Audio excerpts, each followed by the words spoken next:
سب سے پہلا کویسچن جو ہے وہ یہ ہے کہ آپ کس بنیاد پہ دین کے حوالے سے بات کرتے ہیں؟ آپ نہ آپ کا دینی پس منظر ہے، نہ آپ نے کہیں سے تعلیم حاصل کی، نہ آپ نے یونیورسٹی سے کوئی تعلیم حاصل کی، یعنی دینی مدرسے سے چلو آپ نے نہیں حاصل کی مان لیا، لیکن یونیورسٹی میں بھی آپ کی تعلیم فلسفے کی ہے، تو اس کے بعد آ کے آپ کا جو حلیہ ہے وہ بھی ہمارے علماء والا نہیں ہے، دین کی اوپر چلنے والا نہیں ہے، ٹوپی آپ نہیں پہنتے، داڑھی آپ کی نہیں ہے، تو کیسے آپ کس بنیاد پر آپ جو ہے وہ آ کے دین کے رہنما کے طور پر ہمارے سامنے اپنی باتوں کو پیش کرتے ہیں؟ میں نے تو ان سے کوئی بھی دعویٰ کبھی نہیں کیا، نہ کبھی رہنمائی کا دعویٰ کیا ہے، نہ کبھی پیشوائی کا دعویٰ کیا ہے۔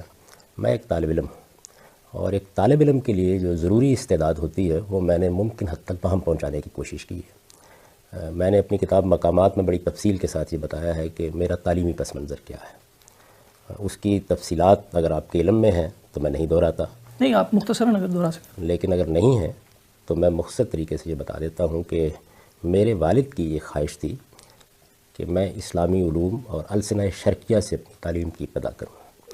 وہ ایک لحاظ سے مجھے مدرسے ہی میں بھیجنا چاہتے تھے، لیکن میری والدہ اس کے لیے راضی نہیں ہوئی، تو مجھے اسکول میں داخل کرا دیا گیا۔ اسکول کی تعلیم کے دوران میں بھی وہ یہ کوشش کرتے رہے کہ ایسا کوئی اہتمام ہو جائے۔ تو ہم لوگ اس زمانے میں پاک پتن سے چند کلومیٹر کے فاصلے پر ایک چھوٹے سے گاؤں میں مقیم تھے، نانگ پال کے نام سے۔ وہاں کی مسجد میں میرے والد نماز پڑھنے کے لیے جاتے تھے، مجھے بھی ساتھ لے جاتے تھے۔ مجھے اب یاد پڑتا ہے، اس لیے کہ اس وقت میں ان چیزوں سے واقف نہیں تھا، کہ غالباً کوئی دیوبندی عالم تھے، مولوی نور احمد صاحب، جو اس مسجد میں امام بھی تھے، جمعہ کا خطبہ بھی دیتے تھے۔ انہوں نے ان سے بات کی تو انہوں نے کہا کہ اس میں کیا تردد ہے، یہ اسکول کے بعد میرے پاس آ جایا کرے تو میں اس کو ان علوم کی تعلیم دے دوں گا۔ تو میری یہ خوش قسمتی تھی کہ میں ان سے دینی علوم بھی اسی طرح ساتھ ساتھ پڑھنے لگ گیا جس طرح سے میں اسکول میں باقاعدہ تعلیم پا رہا تھا۔ یہ سلسلہ کم و بیش 3-4 سال جاری رہا، اس کے بعد والد صاحب کو وہاں سے آنا پڑ گیا، لیکن میں اس میں فارسی کی ابتدائی کتابیں پڑھ چکا تھا، نحو کی ابتدائی کتابیں پڑھ چکا تھا، شرح جامی تک پہنچ گیا تھا، ادھر گلستان بوستان تک پہنچ گیا تھا۔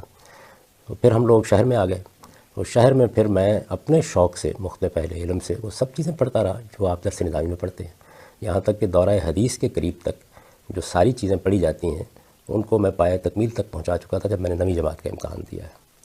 پھر میں لاہور آ گیا 10ویں جماعت کا امتحان دینے کے بعد، اور یہاں آ کے پھر یہ تحصیل علم کا سلسلہ جاری رہا۔ ڈاکٹر صوفی ضیاء الحق صاحب کا میں نے ذکر بھی کیا ہے، وہ عربی زبان کے بڑے اساتذہ میں سے تھے۔ یہ وہی خانوادہ ہے جو آپ کے یہاں فیض الحسن سہارنپوری کا ایک ادبی خانوادہ سمجھا جاتا ہے۔ ان کے والد تھے جو ان کے براہ راست شاگرد تھے، پھر اسی خانوادے میں انہوں نے تعلیم پائی، تو ان سے میں نے ادب کی کچھ چیزیں پڑھی، خاص طور پر مقامات حمدانی۔ مولانا عطا اللہ حنیف صاحب نے عنایت فرمائی اور دارمی کا کچھ حصہ پڑھا دیا۔ تو اس طریقے سے مختلف اہل علم سے میں تعلیم پاتا رہا، یہاں تک کہ پھر مولانا سید ابواللہ صاحب مودودی کے پاس چلا گیا۔ بہت عرصہ میں نے کئی برس بالکل ان کے گھر کے ساتھ رہتا رہا ہوں، صبح و شام ان سے استفادہ کیا ہے، یہاں تک کہ 1973 میں پھر مولانا امین حسن اصلاحی سے میری ملاقات ہوئی، اور پھر 25 سال کم و بیش میں نے ان سے دین کے علوم کی تحصیل کی ہے۔ جن چیزوں کو وہ جانتے تھے، جن کو سمجھتے تھے، جن علوم سے وہ واقف تھے، نہ صرف یہ کہ انہوں نے بہت سی چیزیں خود پڑھائیں، بلکہ اپنی نگرانی میں یہ چاہا کہ ہم ان کی تحصیل کریں، اس کے بارے میں سوالات کیے، ان کے بارے میں پوچھا، ان کے بارے میں اگر کوئی غلطی تھی تو تنبیہ کی۔ ایک لمبا عرصہ میں نے ان کی صحبت میں گزارا ہے۔ اس طریقے سے تعلیم پانے کا جو نظام رہا ہے یہ اس سے پہلے بھی رہا ہے، یعنی یہ مدارس تو قریب کے دور کی ایجاد ہے۔ پہلے آپ اگر اپنی تاریخ میں پڑھیں تو لوگ اسی طریقے سے مختلف اہل علم سے علوم سیکھتے تھے۔ جدید تعلیم میری اس میں کوئی شک نہیں ہے کہ وہ فلسفے اور انگریزی ادب میں ہوئی ہے، اور میں نے مولانا امین حسن اصلاحی سے قرآن پڑھنے کے لیے، جیسے کہ وہ قرآن کو سمجھتے ہیں، یہ فیصلہ کیا تھا کہ میں اب آگے مزید تعلیم میں نہیں جاؤں گا۔ چنانچہ 5 سال تک گورنمنٹ کالج میں پڑھنے کے بعد پھر میں نے تعلیم کا سلسلہ منقطع کیا اور انہی کے دروازے پر جا کر بیٹھ گیا، اور میں نے آپ سے عرض کیا کم و بیش 25 سال تک پھر میں نے دینی علوم ان سے سیکھے ہیں۔ وہ جس درجے کے عالم تھے آپ بھی جانتے ہیں، اور جو ان کا کام ہے اس سے بھی آپ واقف ہیں۔ بس یہ ایک طالب علمانہ جدوجہد ہے، میں نے اس سے آگے کبھی کوئی دعویٰ بھی نہیں کیا ہے۔ چونکہ دین جاننے کے لیے عربی لازمی ضرورت ہے، تو آپ نے عربی جاننے کے لیے عربی گرامر میں کیا کیا پڑھ رکھا ہے اور کس سے پڑھ رکھا ہے؟ دیکھیے، آپ یہ جانتے ہیں کہ عربی زبان کی نحو کی سب سے بڑی کتاب سیبویئی کتاب ہے۔ مبرد نے اس کے بارے میں ایک مرتبہ یہ کہا تھا کہ اگر کسی کو سمندر میں غوطے لگانے ہوں تو وہ اس کتاب میں سرگرداں ہو جائے۔ میں برسوں اس میں سرگرداں رہا۔ زمخشری کی مفصل میں نے کئی مرتبہ پڑھائی ہے، صرف پڑھی ہی نہیں ہے، کئی مرتبہ پڑھائی ہے۔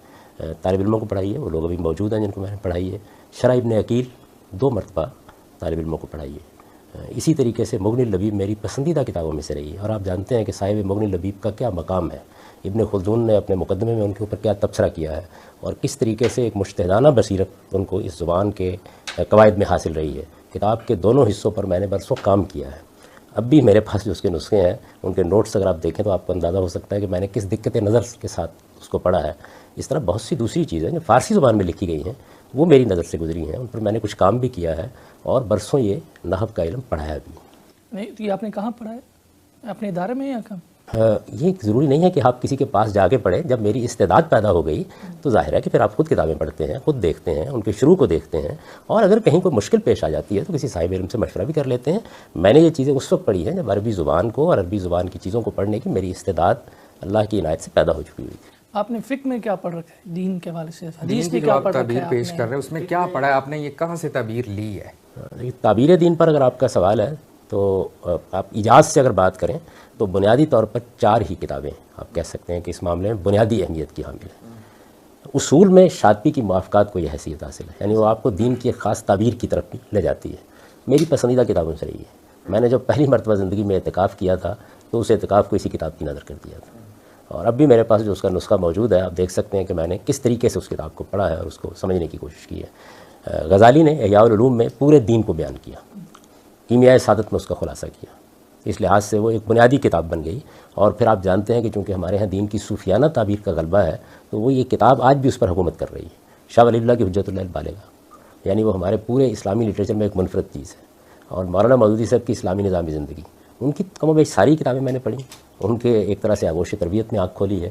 تو یہ چیزیں جو ہیں یہ میری حدیث کی کون سی کتابیں جن سے آپ نے استفادہ کیا ہے اور باقاعدہ پڑھا ہے؟ نہ صرف یہ کہ حدیث کی جو کتابیں متداول ہیں، جیسے آپ سیاستہ کہتے ہیں، ان کو میں نے سبکن پڑھا ہے، بلکہ جس وقت میں کام کر رہا تھا میزان کے سلسلے میں سنت پر اور حدیث پر، تو پوری مسند احمد بن حنبل میں نے دیکھی ہے، پوری کی پوری مسند کو شروع سے لے کے آخر تک پڑھا ہے، نشان زد کیا ہے اس کو۔ اور میرا چونکہ ایک خاص نقطہ نظر بن گیا تھا کہ حدیث کے کانٹینٹ میں کیا چیز ہوتی ہے، تو اس زاویے سے میں نے ایک ایک حدیث کو دیکھا ہے، اور اس کے بعد وہ آراء قائم کی ہیں جو آپ میری کتاب میں دیکھتے ہیں۔ اور قرآن مجید آپ نے کہاں سے پڑھا، کس سے سیکھا؟ قرآن مجید کا ایک دور وہ ہے کہ جس میں میں تفاسیر کی روشنی میں اس کو پڑھتا تھا۔ ظاہر ہے کہ میری بھی ایک خاص پس منظر میں تربیت ہوئی۔ اگر آپ سب سے پہلی چیز پوچھیں تو چونکہ میرے جو اساتذہ تھے کچھ وہ بریلوی نقطہ نظر کے بھی تھے، جن سے میں نے مختصر معنی مثال کے طور پر پڑھی، وہ بھی بریلوی عالم تھے۔ ایک متول پڑھی، وہ بھی ایک بریلوی عالم تھے۔ تو ان کے زیر اثر سب سے پہلے جو چیز میں نے دیکھی تھی، اب میں اسکول کے زمانے کی بات کر رہا ہوں، وہ اصل میں ایک اردو تفسیر تھی جس میں کنز الایمان کا ترجمہ تھا، اور غالباً مولانا نعیم مراد آبادی صاحب کا حاشیہ تھا۔ تو مجھے شوق ہوا اس کا۔ اس کے بعد میری پسندیدہ کتابوں میں کشاف رہی ہے۔ زمخشری کشاف میں نے پڑھی نہیں ہے، بارہا پڑھائی بھی ہے، بلکہ شاید آپ کے لیے باعث تعجب ہو کہ جو ملک غلام مرتضیٰ صاحب تھے وہ بھی میرے شاگردوں میں سے ہیں، اور انہوں نے مجھ سے کشاف ہی کے بہت سے ابواب ایک زمانے میں پڑھے تھے، اور بھی بہت سے لوگ یہ کتابیں مجھ سے پڑھتے رہے ہیں۔ تفسیر کی کتابوں میں جو میری پسندیدہ کتابیں رہی ہیں اس زمانے میں، وہ قرطبی تھی، آلوسی بھی تھی، ابن کثیر بھی تھی، ابن جریر بھی تھی۔ آپ جانتے ہیں کہ تفسیر میں مختلف مکاتب ہیں، یعنی ایک تفسیر باصور ہے جس میں آثار کو زیادہ تر اہمیت دی جاتی ہے، اور اس کی اہم ترین چیزیں جتنی ہیں وہ میری نظر سے گزری ہیں۔ امام راضی کی تفسیر کو آپ یوں تو نہیں پڑھتے کہ ایک طرف سے آپ شروع ہو جائیں، لیکن اتنی زیادہ دفعہ مراجعت کی ہے کہ شاید ہی کوئی جگہ رہ گئی ہو کہ جو اب نظر سے نہ گزری ہو۔ تو اس کے بعد پھر وہ دور آیا ہے کہ جس میں میں امام حمید الدین فراہی سے متعارف ہوا۔ اس تعارف کی داستان میں نے کئی مرتبہ بیان کیا ہے کہ قرآن کے بارے میں مجھے بہت تردد تھا، اور میں نے مولانا سید ابو اللہ صاحب مودودی سے اس زمانے میں ایک ملاقات میں یہ عرض کیا کہ قرآن میری سمجھ میں نہیں آتا۔ یعنی اس جملے کا مطلب کیا تھا؟ ظاہر ہے کہ آپ عربی زبان جانتے ہیں، قرآن پڑھیں گے، اس لیے کہ قرآن کے نیچے جو کچھ قرآن مجید کی شرح و تفسیر میں لکھا ہوا ہوتا ہے اسی کو ہم قرآن کا سمجھنا کہتے تھے۔ اس میں بہت اشکالات تھے۔ آپ کے شاید علم میں ہوگا یہ کہ میں درس قرآن دے رہا تھا، اور درس قرآن کے دوران میں یہ سورہ نساء میں میراث کی آیتیں آئی ہیں، تو میں نے درس قرآن کو بند کر دیا۔ لوگ بیٹھے ہوئے تھے، اور میں نے یہ کہا کہ یہ میرا خیال تھا کہ یہ تو بہت سادہ سی چیز ہے، لیکن میں نے جیسے ہی ان آیات کو پڑھا اور ترجمہ کرنے لگا ہوں تو یہ تو میری سمجھ میں بھی نہیں آئی، تو اس وجہ سے میں پہلے اس کو سمجھوں گا پھر آ کے اس کا درس دوں گا۔ تو وہی زمانہ ہے کہ جس میں میری پھر استاذ امام امین حسن اصلاحی سے ملاقات ہوئی ہے۔ وہ پھر ایک اور نئی دنیا تھی۔ انہوں نے یہ کہا کہ دیکھیے بہت سی تفسیریں لکھی گئی ہیں، ہمارے آج کے زمانے میں بھی لکھی گئی ہیں، بہت سے تراجم ہوئے ہیں، لیکن ہر فن میں کچھ امہات کتب ہوتی ہیں۔ تو جب تک تم ان سب کو نہیں پڑھ لو گے اس وقت تک ہمارے طریقے کے مطابق قرآن کو نہیں سمجھ سکو گے. وہ ایک پوری دنیا میں کو 50-60 کتابوں کی انہوں نے فہرست بنا دی اور اس کے بعد وہ سوالات کرتے تھے کہ کیا پڑھا ہے, کیسے پڑھا ہے, کیا سمجھا ہے, کیا خلاصہ ہے. اور اس طریقے سے کوئی 8-10 سال کا زمانہ ہے جس میں میں نے ایک لحاظ سے ان کے زیر نگرانی پھر تفسیر سے متعلق ساری امہات کتب پر ایک نظر ڈالی ہے. مجھے جساس کی احکام القرآن بہت پسند رہی ہے, اگرچہ وہ خاص آیات کی شرح و وضاحت ہے. ابن العربی کی احکام القرآن بھی بہت پسند رہی ہے. تو بہت سی چیزیں ہیں جن سے میں گزرا ہوں. اس کے بعد پھر امام حمید الدین فراہی کا جو انداز ہے, جس طریقے سے انہوں نے قرآن کو دیکھا ہے, اس کی زبان کو دیکھا ہے, میرا چونکہ زیادہ رجحان اس جانب ہو گیا تو پھر اس دائرے کے اندر بہت سی چیزیں ہیں جن کو پڑھنے کا موقع ملا. بلاغت بھی آپ نے پڑھی؟ بلاغت کے بارے میں نے ابھی آپ سے عرض کیا کہ یہ جو عام کتابیں درس نظامی کی ہیں یہ تو میں نے اسکول کے زمانے ہی میں پڑھ لی تھی.